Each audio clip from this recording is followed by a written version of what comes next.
can ride anywhere we need to go. We can ride all night up to the morning, as long as we make the show.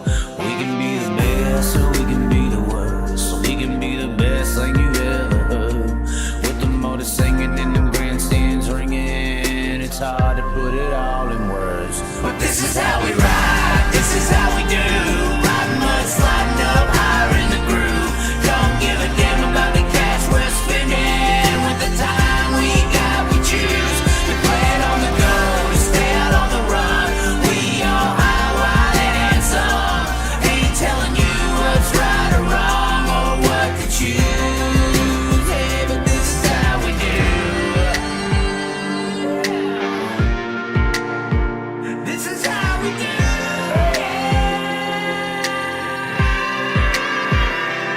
Out on the dirt ovals we play, life in the bright lights with no shade. So letting her go, letting her rip, letting her fly, tossing her in sideways, living the life, letting her ride, outside winning or die. Cross her up on the cushion, crossing the line, cause some drama and some bullshit they didn't like. And if they don't like the move, then we're ready to fly. But this is how we ride, this is how we do. Riding mud, sliding up higher in the groove. Don't give a damn about the cash we're spending. With the time. Hello, ladies and gentlemen. We are here today with a feather in the cap. As you can tell in the background, we have a bunch of things to talk about today. We have a bunch of things to look at. And, I mean, what do we say at this point? I mean, it's like, what are you going to do? What you going to do, brother, when Kyle comes to run wow on you? Hey, man, that's a song. That's our new song coming. We got to put that. What you going to do when Kyle comes running wow at you? That's what we need to say. That's what we need to say. I mean, we literally saw the domination of a complete group, a world racing group that has been literally slapped around on their own stage, in front of the world on their own streaming network. I mean, this is literally like back in the old WCW, WWF days. This would be like the guys from WCW saying they're so much better, and the WWF people saying they're so much better. You know, it's obvious they're competing. And that would be like the WCW people going over to the WWF people on Monday Night Raw or something and like beating up all of the WWF people and then going back to WCW. And it's like, once that happens, everyone's like, wow. I mean, we don't have to guess on who the best actually are here. We don't have to question. We don't have to, you know, this whole notion of the brand being bigger than any.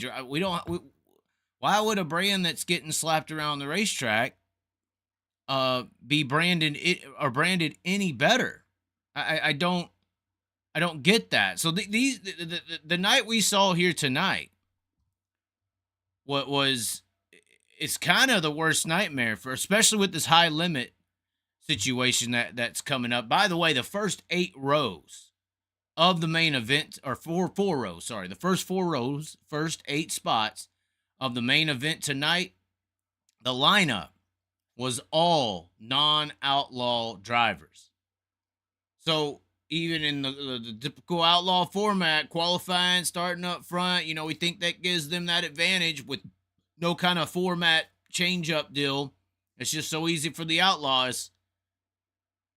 You know, the high limit boys came in, put you outside of the top 4 in starting positions on the second night. You know, they only needed 2 nights.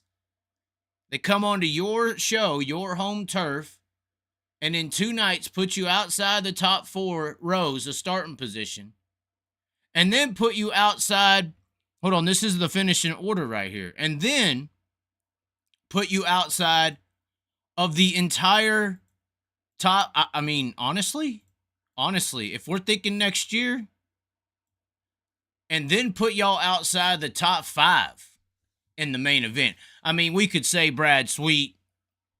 I mean, okay, how about for sure put you outside the top 5? Maybe might have put you out of the top or out of the top 4. Maybe might have put you outside the top 5. And as you see here, the starting positions, these guys needed that time.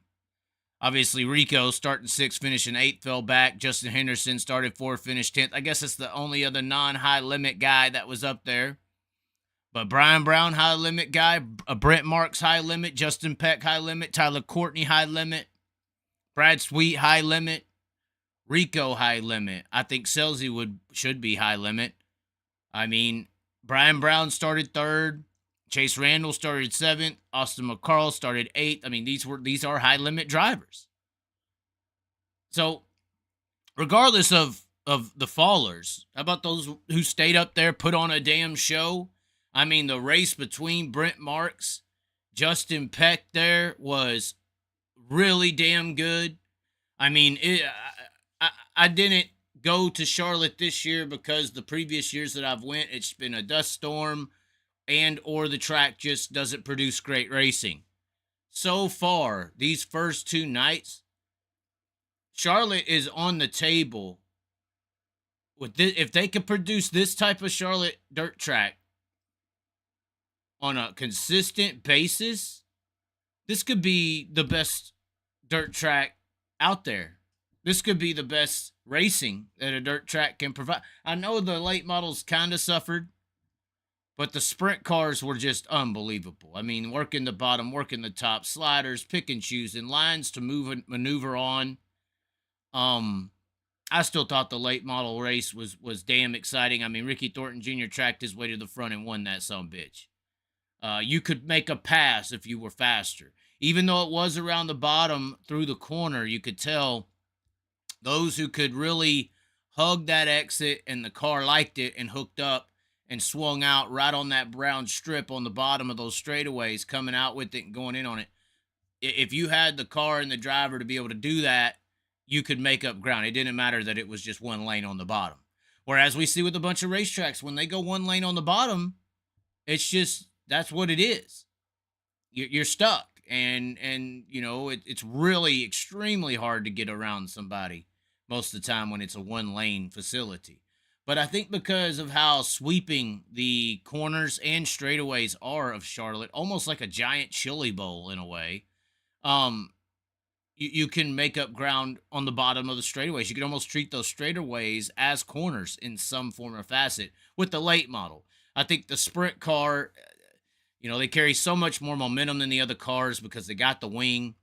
And that's one thing that is cool about sprint car racing. Maybe some of y'all don't notice it because you're so, fenders are so great. But the one good thing about a sprint car is it can do things on the track that other cars just can't with that wing. And most of the time it produces another line with that wing.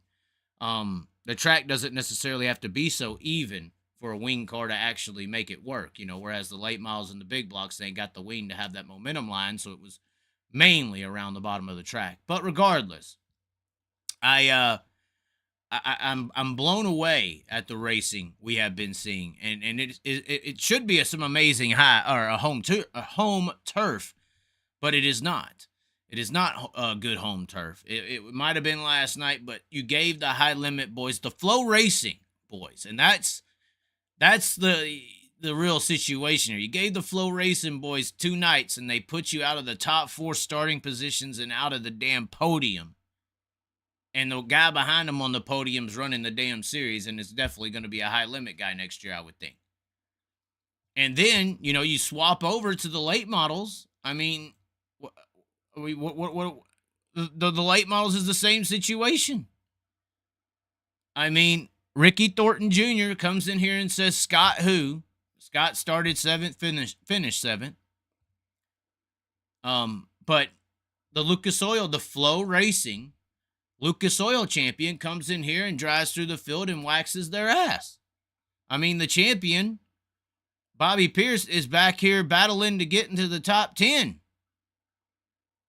I mean, I think he got, like, destroyed by Garrett Smith or something, they were saying, but I'm just saying, like once again, another FLORACING driver, we got a group here, destroyed the World of Outlaws.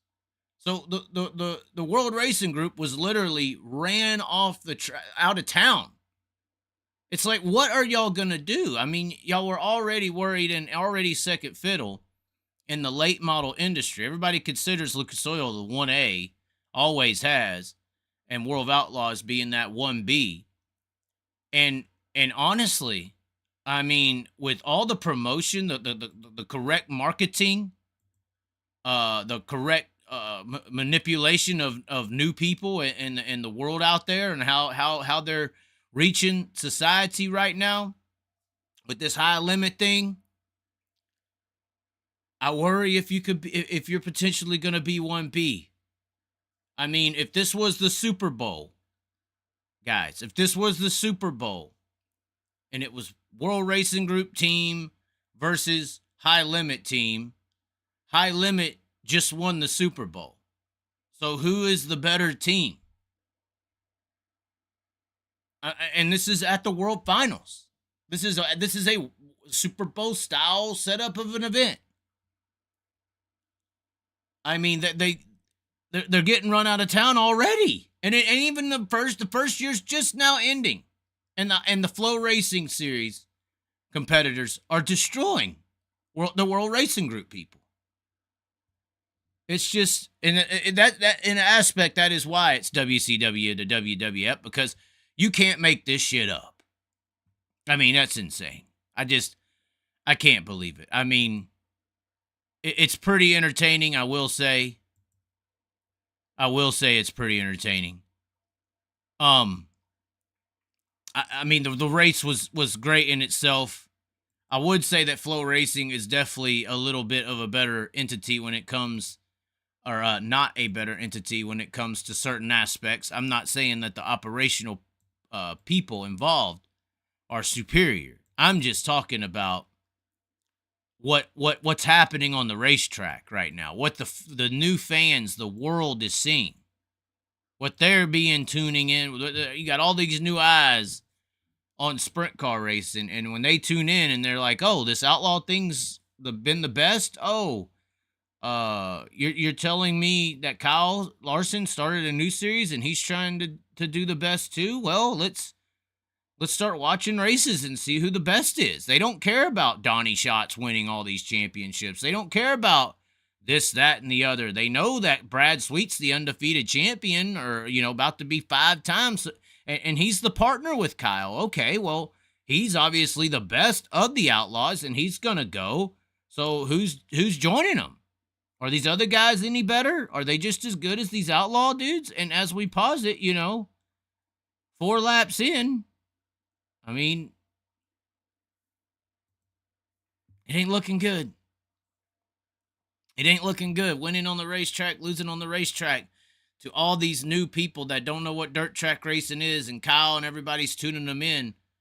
And now they're questioning. See, y'all think that this brand has, like, something that matters in society. I mean, this technically, what we're watching here, the sprint car thing, doesn't exist to 80% of the world.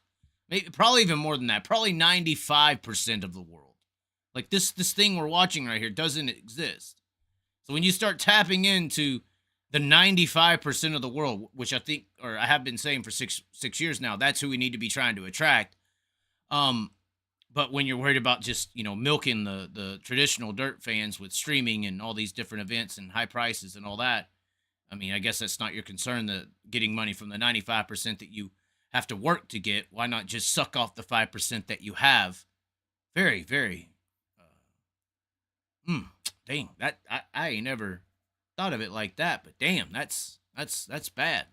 At least Flo's out there, getting around. I'm simply saying this brand that you think is so special is it doesn't exist to the world. And when these new people tune in, they're not judging the World of Outlaws based on its history that they don't ever know or didn't even exist, or who the fuck cares. What history are you talking about? I'm living in the now and the today, I'm worried about what's happening now in recent, like, what's going on. Not what happened 40 years ago. not some Steve Kinzer guy I've never heard of. What is a Steve and a Kinzer? Are these two different guys? There's a Carl Kinzer. What so the Carl was did these used to be two-seaters? I saw the two-seater. Did Carl and Steve used to ride together in these weird looking doom buggy tractor looking car things that I've never seen? Like, this is what I'm trying to help people understand so that they could go to work and actually try to promote the sport. Like, I've kind of done on my own better than most people in 6 years, but it's so sad to hear the arrogance. I saw some interviews this last weekend. I mean, once again, this was an amazing race between two high limit sprint car drivers. It was great, but I did see some pretty interesting comments. I thought arrogant. I thought or stupid. I think that in a weird way, there's a lot of things that people aren't recognizing as important. But I saw this post. Where is it at? Great article that kind of explains what I'm responding to here, because this is the stuff that some of these people, and I care about the World of Outlaws, but if some of these World of Outlaw people want the World of Outlaws to continue, they need to realize how little they are. Because there's a lot of people acting real big in the dirt world, and you are nobody. Like this outlaw thing that is so amazing, it is basically nothing to the real world that we live within. Oh, Hod's still there, sell shirts. Anyway, this is the article I'm referring to. It was put out on Sportsnaut. That's N-A-U-T. You can see it right there, the logo at the top left, below the Folkens Brothers Trucking logo. Oh. People connecting the dots on the conspiracy. Next to the Cozy Cabin Cafe logo, St. Henry, Ohio. That's right down the street from Eldora. That's where they had the million on Flow. Oh, dots. Oh, don't want to talk about Larry and Jody. That's a weird thing. Sportsnaut. Anyway, this is Matt Weaver, who's a regular reporter who pushes the limits in the asphalt world and doesn't kiss ass like you have to in the sprint car world. He may find out real quick. But you look at this article that he wrote, and it's basically World of Outlaws or High Limit. A national sprint car split has arrived. Go ask CART how this worked out. Go ask the Championship Auto Racing Team Association, known as CART. Oh, wait. Does that exist anymore? Oh, yeah. CART doesn't exist anymore. What is CART? Like go-karts? CART was the biggest damn thing in the world in 1992. They took the Formula One champion. It was that hot. F1 drivers were coming there. And now they don't exist. Because of the split, because of Cole. Honestly, Cole Trickle and Jeff. But it don't exist. So it don't matter how big, badass your brand is. Your brand could be headlining the Indy 500. You could have all the racing teams. CART. C-A-R-T. All the racing teams on your side. When the house wants to take you down, the house is coming. And that's why they named it High Limit. They're a part of the house, buddy. These names, these people are a part of the house. And they coming. Oh, they coming. It's bad, man. It's bad. But there's some comments in here from Brian Carter.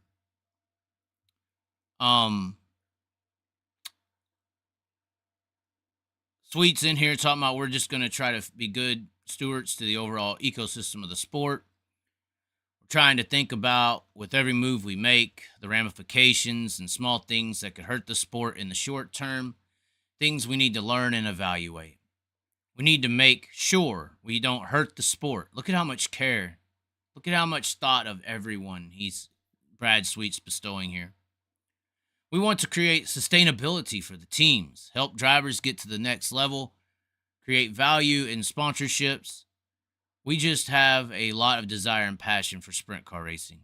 If we just stay true to ourselves and the goal, I think the outcome will be great for the sport. Only issue I got there is where he said help drivers get to the next level. I'm assuming, or I'm crossing my fingers, that he means the next level like the World of Outlaws, because Brad Sweet's always tried to work with the Outlaws here, no matter how much Flow Racing is not trying to. That's the interesting angle. That's why I didn't say High Limit. The title of this isn't High Limit Reigns. The title of this is Flow Racing Reigns. The title of this is Warner Brothers Reign. World Wrestling Entertainment, the UFC reigns. Saudi Arabia. Talking about these investors that are coming for you. The house is coming. Oh, they coming. Oh, they coming. Oh, it don't matter what Brad Sweet wants. It don't matter. It don't matter what politician gets on the stage and tells you what you want to hear. The house is coming. He says, we just have a lot of desire and all that. If we stay true to ourselves, then the goal is okay.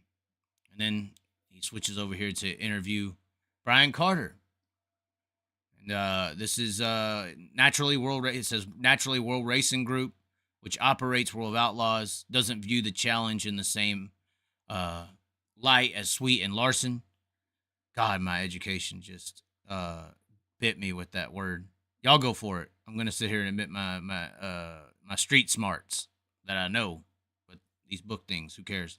Brian Carter, the CEO of the sanctioning body, says World of Outlaws intends to show the industry that it will continue to be the discipline standard, as it has been for over 4 decades. Listen to this. We have the best package. We have the best tracks. We have the best roster. And we control our own fucking destiny with our partners, CBS and Dirt Vision. I just lied. That's not what he said. I'm joking, obviously. And we control our own destiny with our broadcast partners with CBS and Dirt Vision. Oh, so he's throwing in another member. He wants everyone to know. Oh, yes, yes, yes, Flo. You have your shadows behind you. But we got some shadows too. We got CBS, bitches. We ain't just little bitty ass Dirt Vision. You know, we just ain't no little, we ain't the local hardware store. We got Ace Hardware on our damn entryway. It says Ace Hardware. We are an affiliate. Okay? They want everyone to know CBS is coming. CBS is going to have our back. Okay? And having all of that, those pieces together, we can focus and objective and modify modify that as we need to when presented a competitive threat. Oh, let me reread that and properly deliver the message here. He says, we have the best tracks, we have the best roster, and we control our own destiny with our broadcast partners. CBS and Dirt Vision. I mixed that up because it sounded better. And having all of that, those pieces together, we can focus on an objective and modify that as we need when presented a competitive fucking threat. Those things give us a significant advantage over these sumbitches. Not only the 44 years of operating this sprint car fucking world and the brand awareness we got and the loyalty, but it gives us an infrastructure that will squash them people into the fucking dirt that we own and we operate. That's how you're supposed to deliver the message. Where's that quote at? Where's that one? That one's good. That's what we should be hearing on that Brian Carter needs to put what I just said, write it down. Just how I said it right here, just how I just delivered that message, all the permission in the world, write that down word for word, look at me, study me, and go and make like a TikTok video of that shit instantly. And bam, you might have a shot to take down the house. But that's the only way you're going to beat them. You're going to have to outperform them in many ways. Because the house is coming. High limit. Step in the high limit room of the house. Okay. Okay. But no, he actually said, in having all those pieces together, we can focus on an objective and modify that as we need to when presented a competitive threat. Those things give us a significant advantage, not only the 44 years of operating and the brand awareness and loyalty, but it gives us an infrastructure that I think people may underestimate at this point. It's important, once again, to understand fully what this is about. And it was it actually goes on. It says there has been a growing tension between sprint car teams and World Racing Group over purses and what competitors perceive as too small a slice of the revenue generated by the Dirt Vision streaming platforms. Now, once again, I've never said that we should all know the numbers. We should all know the numbers, but the Warriors going to fight for you and make those numbers happen, I think giving those people who fight for you that privilege to know those numbers was a just request, but I guess not. At the same time, FloRacing has been on an acquisition binge over the past 3 years, one that has included the rights to NASCAR regional and touring events. FloRacing has the rights to USAC, the All Stars, and High Limit, but effectively wants to have the most prestigious sprint car series within its catalog too. See, so this is why this video is titled "FloRacing Dominates." They have a set. This is their mentality. This is what the house is actually doing here. The house. I ain't talking about the dealers in the high limit room known as Brad, Sweet, and Kyle. Well, he's kind of like the general manager of the room, and Sweet kind of runs the room, but I'm just saying the house is coming. The real house. If not the World of Outlaws, it has turned its partnership with Larson and now Sweet to build a series. It's basically talking about bringing a series. But this thing about the house is very real. The house is coming. And the only unfortunate thing I saw in this is that over the last 3 years, I would have thrown Lucas Oil Late Model Dirt Series into what they have acquired. I don't know if that has to do with, did they actually acquire it, or did MAV TV just kind of slide it to them, and MAV TV still kind of operates it, but and has the rights, but then it's like subcontracted out to Flow to be able to broadcast it on Flow because MAV TV did such a bad job. I mean, that's just what happened. So I would have put this on there with High Limit and with USAC and the All Stars, definitely. Because I think Lucas Oil Late Models is 2 or 3 levels above USAC or the All Stars in competition. It's 1 or 2 levels above the Sprint Car Outlaws, as that is, and High Limit. But they're definitely above the NASCAR regional touring events. I would love to see the numbers on these regional and touring events for these NASCAR events. In comparison, I think a damn weekly 2-day show in the middle of New York pulls bigger numbers, or not even New York, Iowa or Illinois, something weekly at Fairbury, $5,000 Mars race or something. I bet you that Mars race pulls bigger numbers than any fucking thing that NASCAR regional and touring event series did. I'm sorry. I just can't believe that even I mean, we talked to Dave Estep the other day about how asphalt is just done. It's in the dumps, done. Like, I mean, it's open wheel for sure, but nobody's, I mean, outside of Bowman Gray watching a live, wrestling match, asphalt ain't getting no clout. Even the Cars Tour, they got a full grandstand, but it ain't a full grandstand. An asphalt race looks like 2,000 people, 5,000 maybe.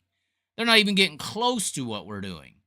I mean, we're closer to NASCAR in attendance, I think, than NASCAR regional and touring events are in comparison, or close to high prestigious dirt, late model, or dirt sprint car events. They're not even close. Unbelievably distant. Go look at the cars races on Flow and look at the grandstands. I've done it. Now, there's some places, maybe up there in the Northeast, like they do a SRX race and they have to rent 2 or 3 sections of grandstands to fit enough people. But short track asphalt is just, I just don't think it's comparable as far as attention or prestige. Like, this is talking about prestigious things. Obviously, it says it wants to have the most prestigious sprint car series within its catalog too. That's the goal of the house here. I would consider the Lucas Oil Series to be extremely prestigious. So that's kind of a slate, I think. But I'm just saying, guys. I mean, they're one side just sounded. I mean, Brian Carter. I mean, he should have said it just how I said it. Go at him, get him. But he comes in here and says we got 44 years. We got brand awareness. 95% of the world just don't know what a sprint. I wouldn't say like 99.5. I would say probably 99.5% of the world don't know what a sprint car is. That's a lot of people who would know it. I don't know what is 99% of one or 9 billion. What is that? Dang, that's a lot of zeros. What is that, guys? What is times 99.5? So that would be that's saying that 45 million people know of sprint cars. Actually, I don't even think that that's correct. There's 9 billion people. 0.5% of 9 billion is 45 million. I don't even think that. When you add up all the numbers, I mean, that don't even make sense. It's less than that. It's not 45 million. It's like, what, maybe, man, let's go. You add up all the social numbers and it's below 500,000. I mean, what would it be, guys? What would, even on the high ends, if we count Australia, New Zealand, everything that we know of, maybe 2 million people know about it. Maybe. Like on a really good day. Like really good. Like Kyle just said the N-word or something. Maybe. I'm just trying to think what could have, I don't even want to reference the Tony Stewart situation in New York, but I mean, honestly, that's probably the first time the majority of the world had seen a sprint car in their fucking life, and that's how we're introducing it to them. Regardless, I mean, this is the truth. When this brand, this thing that in operations, and like, I mean, I see the operations of hosting a G League basketball game being more intricate than hosting a damn dirt track race. I'm sorry. I see the number of people that's involved and what they're doing. I mean, there's more people operating a G League event, especially when you consider real parking in stadiums. And okay, so 44 years of operating, I guess half of those years or whatever. I mean, okay, the best of the dirt world, which once again, back to the standards. And then the brand awareness. I'm sorry. I just don't. Maybe there are more people that know of the phrase "world of outlaws" than sprint cars. I could buy that because it's been around for a long time. It's been said once or twice. But let's just say it's 2 million people. 2 million, maybe. And I would really, really bet that those 2 million are or I would say 1.8, I'll say, let's say 500,000. I will say probably 400 of those 500,000 that you actually truly have that know of it. 4 of those 500,000 are probably 30 years or older as well. Based on the stats I see, based on the stats I've seen on other people's YouTube content, 30 and older is your crowd. And they're all white males. Most of them. I mean, most society don't listen to us anyway, right? We're guilted into silence. We don't even speak our mind anymore. They may have a Facebook post out every now and then, but you won't get on camera and say it. I do. So, I mean, we're I'm just saying, where does this weight carry? Where is this weight sitting? Especially when you got partners like Larson and NASCAR and Hendrick and Dell Jr. and the younger drivers of those divisions and all you got the WWE, UFC on their side, Warner Brothers on their side. I mean, the influence and the reach that those entities have, that is no comparison. So to try to lean on the brand, acting like you're going up against a nobody brand, not recognizing all the players on the other side of the aisle, I just wouldn't be sitting there saying brand. I don't know. Maybe in a herd of cattle. Maybe brand in a herd of cattle. Let's see what these comments are saying. I'm sorry. I just got to thinking there. I had to say something. 5 million care. 45 million. No, I guarantee you 45 million people don't know what the hell a sprint car is. I guarantee you that one. Let's see here. Outlaws will be fine, but with a new sponsor. Okay. That's what you're concerned about. Okay. Cart pissed off Tony George, and it was on Cart. And it was on. Cart was nothing without the Indy 500. That's very true. And maybe that may be the loyalty part that, Knoxville Nationals tries to have there with the World Outlaw relationship. But I do believe there was a few Knoxville Nationals that were not sanctioned by the World Outlaws within the last 20 years or so. And I also think,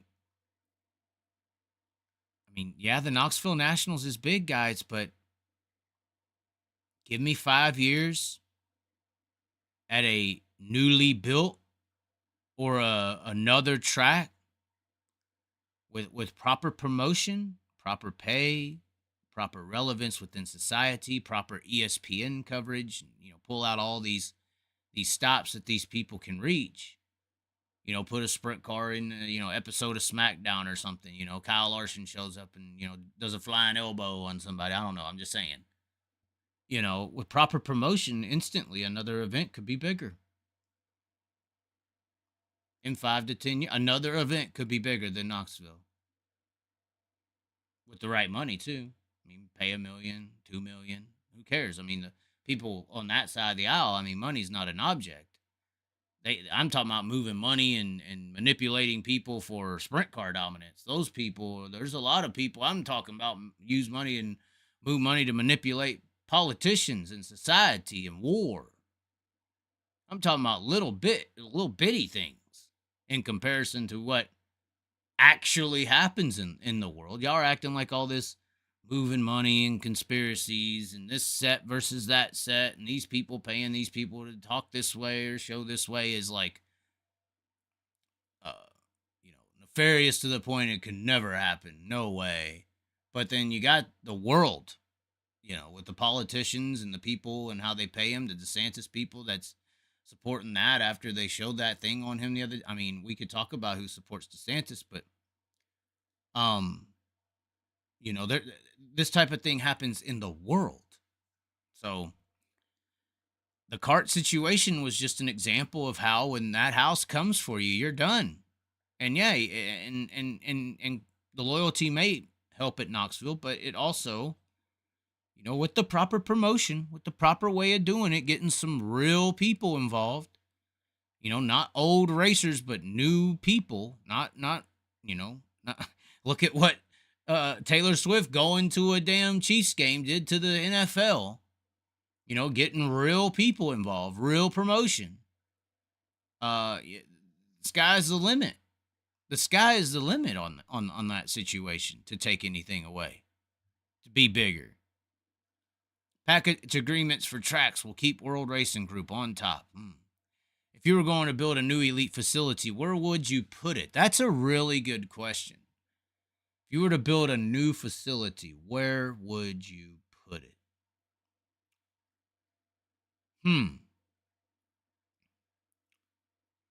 That is a tough one. It's hard to get in the middle of everybody.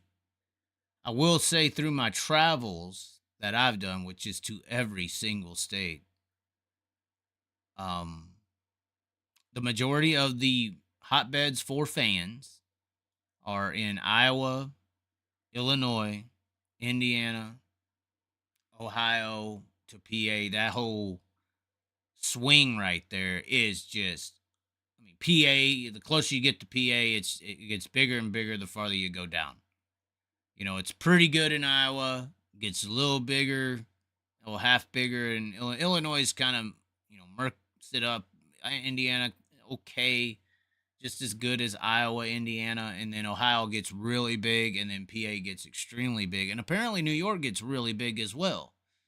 Um, I know that their streaming numbers are bigger for weekly rate. Apparently, their streaming numbers at some weekly racetracks in New York for just weekly racing is bigger than some of the outlaw streaming numbers. Apparently, so I mean they got a lot of fans towards that East Coast, but you don't want to leave out like those a little further south or something like that. But drivers don't want to travel. You look at like a West Virginia Motor Speedway or a Lawrenceburg or, you know, something that you try to get a little south, you try to get a little east, you try to get a little west, closer to Indy or something like that.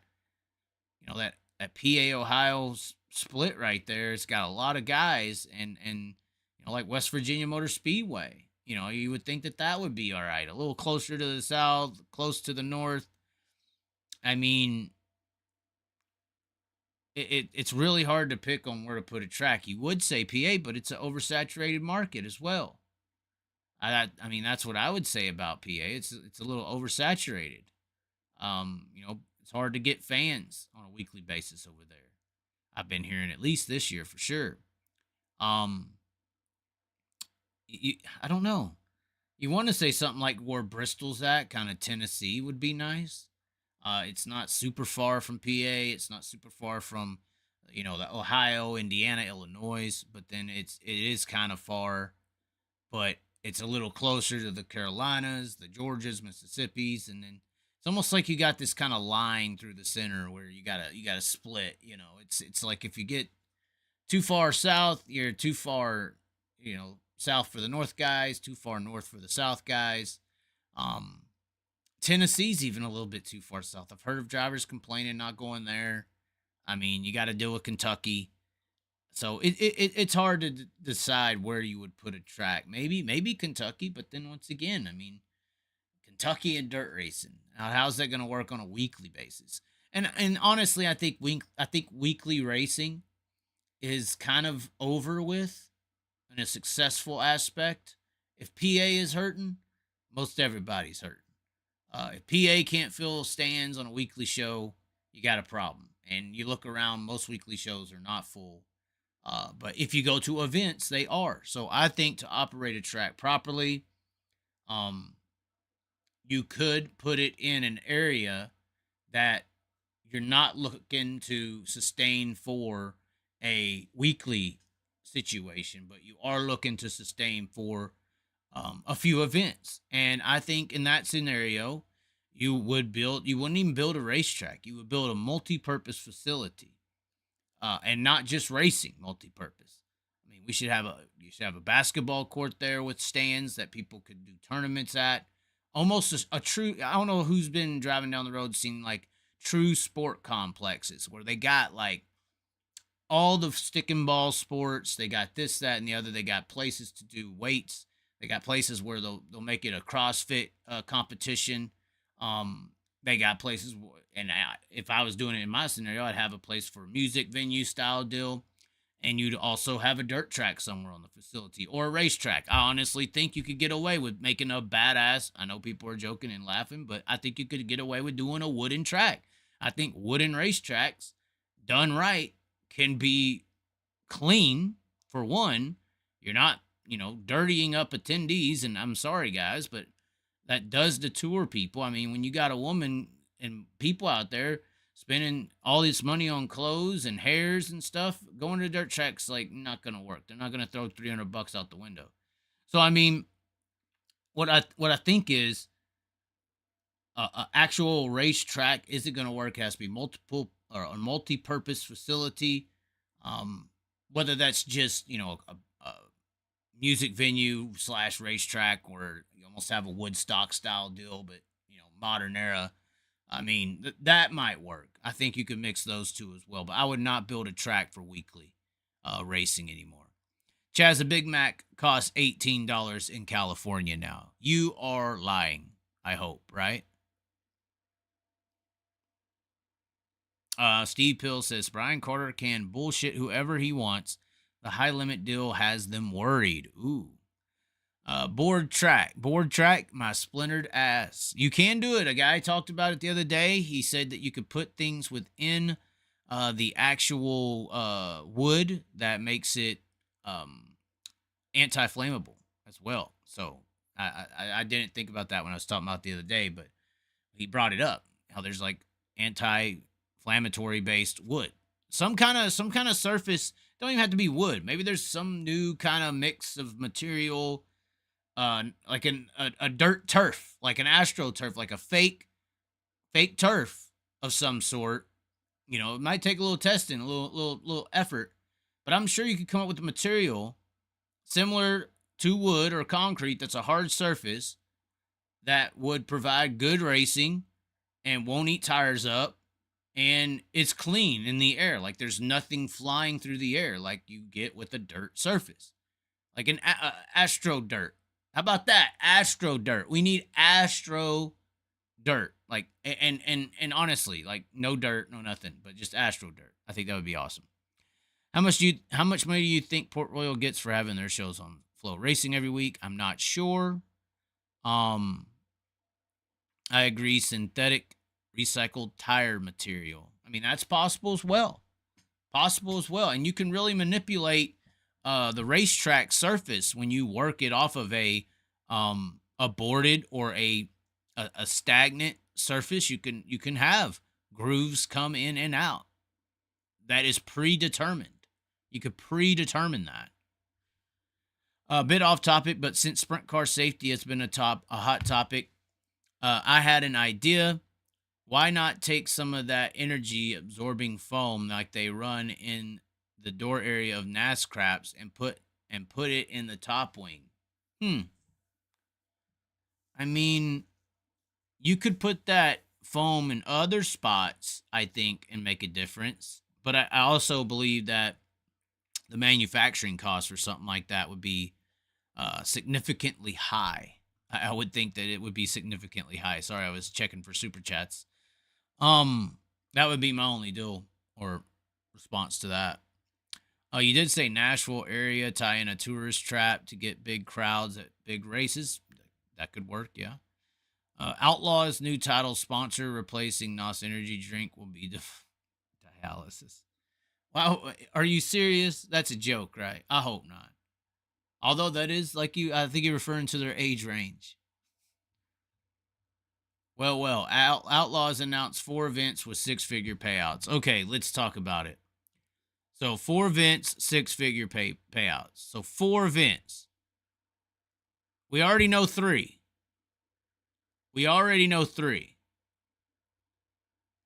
So all they did was say we have one track or one event go to 100,000 or more next year. Why is this news? Why is that so cool? Because we know that 3 of the 4 is Knoxville Nationals, High Bank Nationals, and Kings Royal. Because those were the 3 that was that much this year. So, National Open. Okay, wow, they put a couple 10 more, 30 more thousand or 40 more thousand on the National Open. Okay. Like, I don't get how, and that is a sign of insecurity. To know that they, and also trying to manipulate people, like, it's some kind of big news. Like, the real statement there for when you're talking to people, you're not trying to, or talking to people who know a little bit about that, the real way to do it is to sit there and say, okay, so we added another 6-figure payday race to the schedule next year. When you're talking to somebody who you respect is knowledgeable. But those you're trying to, I don't want to say fraudulently, but front, when you're trying to front and look baller, you say we have, or you're trying to say you got something special You're trying to, or you're nervous, or you're worried, or you're not confident, or you need to show off. We announced 4 events with 6-figure payouts for next year. There's 4. Because I'm talking to you like you don't know, like we already had 3. Like you can't go research the 3 already. Like imagine some new person saying, oh, they're doing 4 next year. How many did they have this year? Oh my God. Bro, look it up. Look up World of Outlaws, $100,000 or more events in 2023. Let's see how many they're going up. They said they're going to 4, man. That's unbelievable. Wow.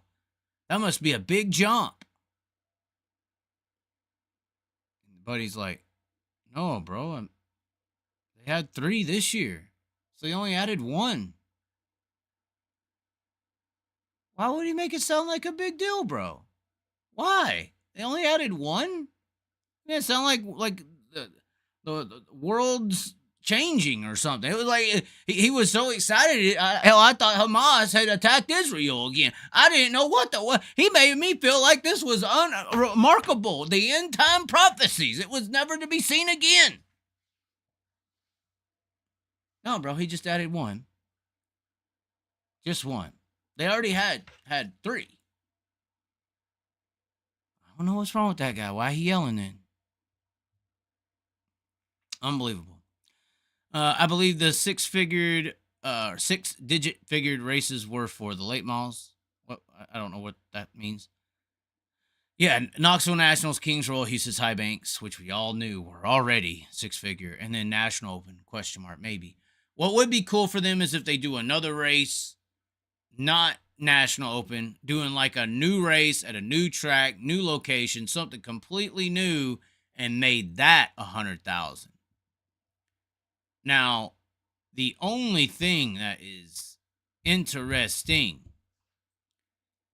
is the timing of next year's. I hear that the World of Outlaws are not going to the on a West Coast swing next year. It's completely high limit next year. That's what I'm hearing. Is it true? Is it a lie? I don't know. Facts are boring. Speculation is fun. I'm over here speculating. But anyway, not a crime. It's a right to think. But anyway, I've been told that Chico is not happening next year for the Outlaws. It's going to be high limit. That's what I've been told. And if you're going to try to conform a prestigious event like the Gold Cup into a high limit Gold Cup, if we're playing Battleship and that's your move, well, I'm going to put this 100,000, say it's not national. I'm going to put to battle move you. You want to do a high limit Gold Cup race weekend, and you're hoping to attract all these Midwest teams or this guy or that guy to come out there from all the way over here. We're going to put a $200,000 or $150,000 or $100,000 race on the same weekend as the Gold Cup, if that's what happens. And now we're battling. And see, this is the entertaining thing that is going to happen. We're going to see some battles. Everybody can sit back and, Brad Sweet in a weird way is sitting there playing nice guy. He's playing the good guy, playing nice guy. But behind closed doors, he may not be a little nice guy. Just, yeah. And then Brian Carter's playing the mean tough guy. We got the brand, bitches. Can't keep up. But when it comes down to these decisions, they're thinking about them. They're like Carter's like, we just operate. We ain't worried about it. But when it comes down to stuff like this, I think you might see some moves like that. How much of a move would that be? If that Gold Cup goes to a high limit race next year, and they slap $100,000 or $200,000 race somewhere in the Midwest and absolutely tank not only the national attention that race is going to get, but the national drivers that could have potentially drove all the way out there and raced. But this is war strategies. So, and they're at war. They are at war.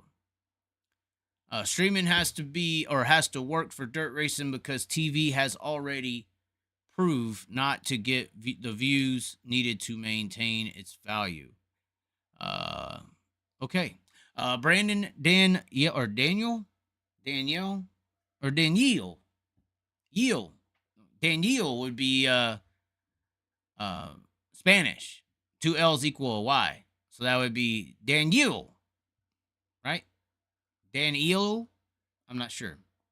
Does anybody actually want to call in and talk tonight? I mean, we could do some call-ins. I feel like we're going to get some disrespectful people tonight, though. I feel like some people don't like my opinions. And you know what? That's fine. That's fine. You don't like me, you don't like my opinions, kick me out, and I'll keep on ticking. But here's the call. Live chat right there. 972-729-8245. Call in. Let's see what the hell you want to even talk about. If you want to call in and call me a dumbass, let's hear it. The lines are open. If we don't get a caller, I'm going to cut it in 5 minutes. And we're going to also put a timer on this. That's what we need to do. We're going to put a timer on these call-ins. I think that's what's needed. 10-minute clock. How about that? I've been talking here for a solid hour. Maybe that's it. Maybe we weren't supposed to do any live callers. Let's see. We'll put a timer on it. I'll give it 1 minute. If nobody calls in a minute, we're just gonna end it there. An hour. I'll go back to the chat, but that's the number right there. Give it a call. Before calls, how was the doghouse tonight? What doghouse? If you're referring to the girlfriend yesterday and all the stuff that went down, she doesn't have a problem at all. She's fine.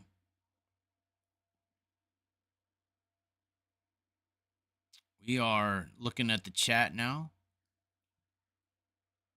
Brad's waiting for the check to clear. I bet that is true. Brad's bonus check didn't clear last year because of the announcement, so he has learned this time around. That's bullshit, right? That's a lie. They didn't steal from him, did he?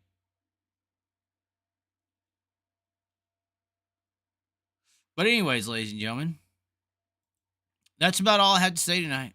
I tried to open up the lines, and no one has called. So the alarm is going off there, and that's going to do it. I want to thank everybody for tuning in. We had the lines open. Maybe next time it'll work out. But tonight, I think we just got our talk in, and we'll be talking right out. Maybe get this song finished. I've been working on it a lot, and hopefully I'll have it out by the end of the week. If not, give me 7 days. How about that? Give me 7 days, which would be Tuesday. I mean, I said I'd do a song a week. A song a week. It just started. Wednesday is the first half week. So give me a week. Next Wednesday, the first song drops. I like that idea. I don't like having that stress to do the song. Doing one song a week. The first week will end Wednesday, November 8th. And we will drop a track here for you. With a music video. I'm going to be dancing and singing, my Nicola. But anyway, thanks for tuning in, ladies and gentlemen. Like the video, share the video, comment below with what you supposedly think. And hey, click the membership, join that deal here so you can get your name up there. Go visit WRAYVON.com and message him. Say the Chaz needs Broke Joe. His show is failing. It's over. Chaz, say that he cried on camera begging for Broke Joe to come back. That would be funny. Should I do that to give y'all like the clip? All right, get your phones out. We'll do like a fake cry of Joe coming back. We'll see if I can act good enough. We'll see. Okay, so are you ready? Send this clip to Joe.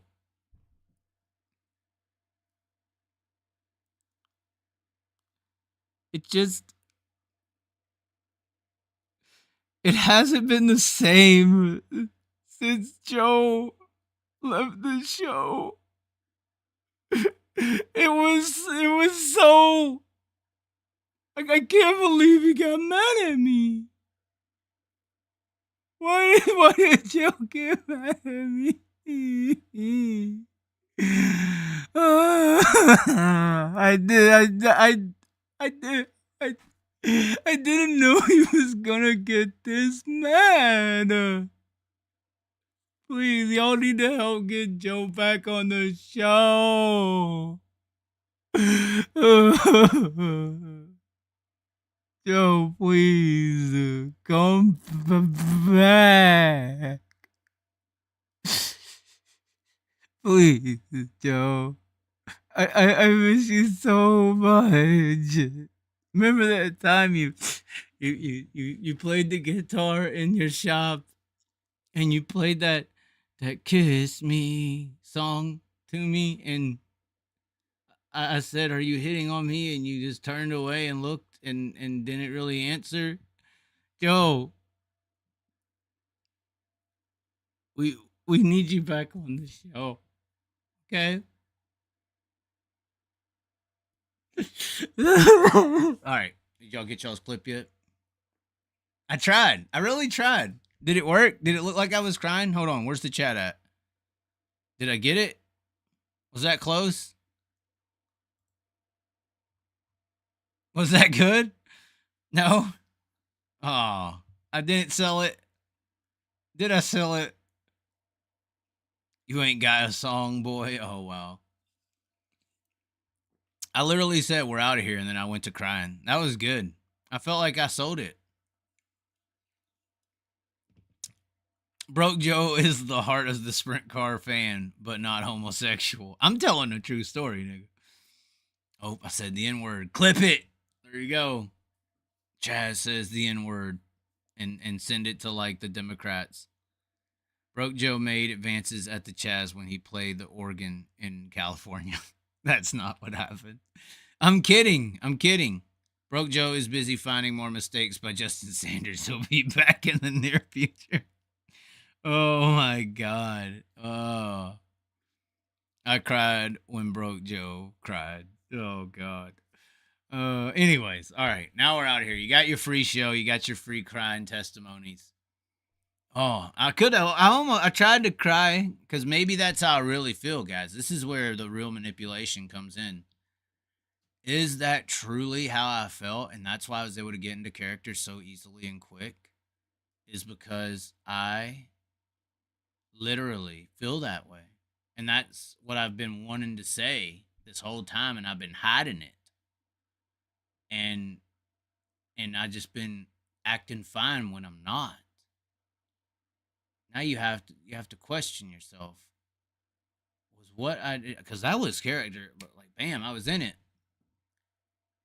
Was that A, demonic possession, which probably the factual one. B, I was faking it, and I went from ha ha ha to literal seriousness. Or C, I've always been faking it when I'm on the camera, and then when I had a moment to act like I was faking it, I could be real. And that's how the character switched so fast. Things to think about, guys. Things to think about. And now I'm all serious. You actually I felt like a half tear. What do you think? Am I that emotionally distraught over Broke Joe being mad at me? Is that really how I feel? And I had a brief moment to display it, to act like I was faking it, to be real. Wow. Anyway, Broke Joe will sell you like a 50 cent. Oh, wow. Eventually, we're now your emotional tampon. Or tampon. Wow. You ain't a graded Hank Aaron Bull. Chaz, you almost got your ass handed to you in Chico. Can't wait for next year. Oh, my. They're coming. They're coming. The house is coming. All right, ladies and gentlemen. Thanks for tuning in. I guess once again, like the video, share the video, comment below what you think. Memberships here. Name will go up there. And as always, be sure to subscribe. We will catch you next time.